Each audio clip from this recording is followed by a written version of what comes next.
کھیت سوکھ گیا ہے، نہ آدم ہے نہ آدم ذات ہے۔ حضرت عیسیٰ علیہ السلام رب کی بارگاہ میں عرض کرتے مولا یہ 3 عرصے میں ایسا کیا ہو گیا جس کی وجہ سے یہ ساری بستی تباہ ہو گئی؟ رب کی طرف سے ندا ہے عیسیٰ یہ لوگ بہت نیک تھے لیکن اس بستی میں ایک بے نمازی آیا اور اس کا قدم اس بستی میں پڑا اور اس نے اس نہر سے پانی پیا جس کی نحوست سے اللہ ساری بستی کو برباد کر دیا۔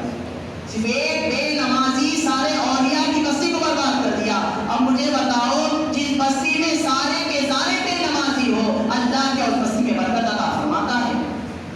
کیا اللہ اس بستی میں برکت عطا فرماتا ہے؟ ارے اللہ کے نبی صلی اللہ علیہ وسلم یہاں تک ارشاد فرمائے جب عشاء کی نماز باجماعت ادا کرتا ہے اور پھر باجماعت فجر کی نماز پڑھتا ہے گویا وہ ساری رات عبادت کرتا ہے، وہ ساری رات عبادت کرتا ہے۔ نمازوں کو ترک نہ کرو، نماز کی اہمیت کو سمجھو۔ اللہ کے نبی صلی اللہ علیہ وسلم ارشاد فرماتے نماز میرے آنکھوں کی ٹھنڈک ہے، نماز میرے آنکھوں کی ٹھنڈک ہے۔ اب آپ کو میں ایک بات بتاؤں، اگر ہم کسی سے محبت کرتے تو ہم اس کی ہر چیز کو اپناتے، اگر ہم کسی سے محبت کرتے ہم اس کی ہر چیز کو اپناتے، لیکن ہم حضور سے صرف زبانی دعویٰ کرتے ہیں۔ اگر نبی سے دل سے محبت ہوتی تو آج مسجد آباد نظر آتی، اگر نبی سے سچی محبت ہوتی تو آج مسجد خالی ویران نظر نہیں آتی، اگر نبی سے سچی محبت ہوتی تو لوگ آپس میں لڑائی جھگڑے نہیں کرتے، اگر نبی سے سچی محبت ہوتی تو مسلمان کو گالی نہیں دیتا، اگر نبی سے سچی محبت ہوتی تو اولاد ماں باپ کی نافرمان نہ ہوتی، اگر نبی سے سچی محبت ہوتی مسلمان شراب کو ہاتھ نہ لگاتا، اگر نبی سے سچی محبت ہوتی مسلمان جمعے کی طرف ہاتھ نہ جاتا، اگر نبی سے سچی محبت ہوتی مسلمان سود دے کا کام نہیں کرتا۔ نبی سے عشق نہیں ہے جس کی وجہ سے آج اتنی برائی پائی جا رہی ہے۔ میں آپ کو بتاؤں اگر نبی سے عشق پکا ہے یا کچا معلوم کرنے کے لیے ہمارے استاد محترم نے ایک بہت پیاری بات کہی تھی۔ اگر نبی سے عشق ہے، دیکھیں نبی سے عشق تو ہم سب کہتے ہیں کہ ہم غلامان رسول ہیں، لیکن اب کیسا معلوم کہ پکے ہیں یا کچے ہیں؟ اس کے لیے ہمارے استاد محترم فرمائے اگر نبی کی سنتیں تمہارے میں پائی جا رہی ہے تو سمجھ جانا کہ تم نبی کی سچے غلام ہو۔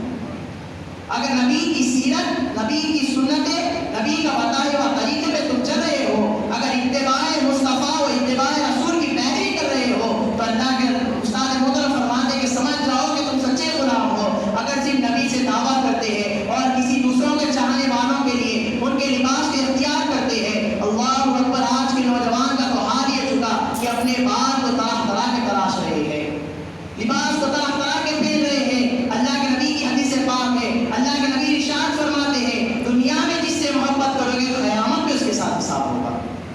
اگر دنیا میں کسی دنیاوی لوگ کسی فلم اسٹار سے محبت کرو گے، اس کے لباس کو اپنی طرح اختیار کرو گے، ارے نوجوان کا حال تو یہ ہو چکا، دیکھیں شراب پینا بھی حرام ہے، سود دینا لین بھی حرام ہے، اسی طرح مرد کے لیے ناف سے لے کے گھٹنوں کا دکھانا بھی حرام ہے۔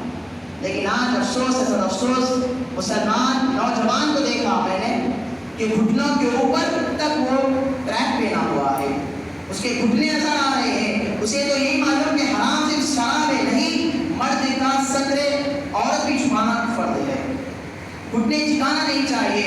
اللہ کے نبی فرماتے اگر دنیا میں جس سے محبت کرو گے قیامت میں اس کے ساتھ حساب ہوگا، اگر غوث اعظم سے محبت کرو گے تو غوث اعظم کے ساتھ حساب ہوگا، غریب نواز سے محبت کرو گے تو غریب نواز کے ساتھ حساب ہوگا، امام حسین سے محبت کرو گے تو امام حسین کے ساتھ محبت ہوگا۔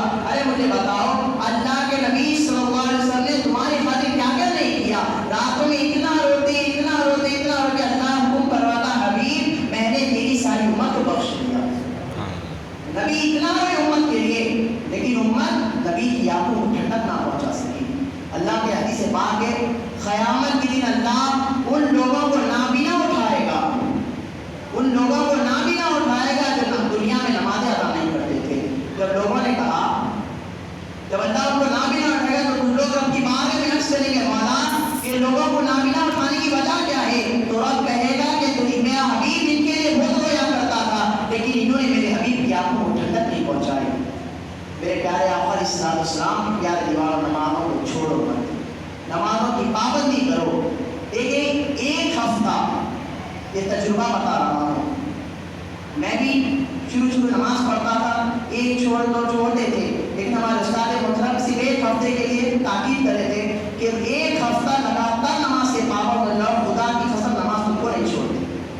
صرف ایک ہفتہ نماز کے پابند ہو جاؤ, صرف لگاتار نمازوں کی پابندی کرتے رہو. اگر آپ ہو سکا تو ایک ڈائری مینٹین کرو, ایک ڈائری مینٹین کرو, اس میں لکھ لو کہ اس مہینے کی تاریخ لکھو, پھر دن لکھو, پھر نمازوں کے اوقات لکھو, پھر اگر آپ فجر پڑھے تو اس میں رائٹ ڈالو. آپ کو خود پتا چلتا کہ مہینے میں کتنے نمازیں ہوئی, کتنے نمازیں قضا ہوئی.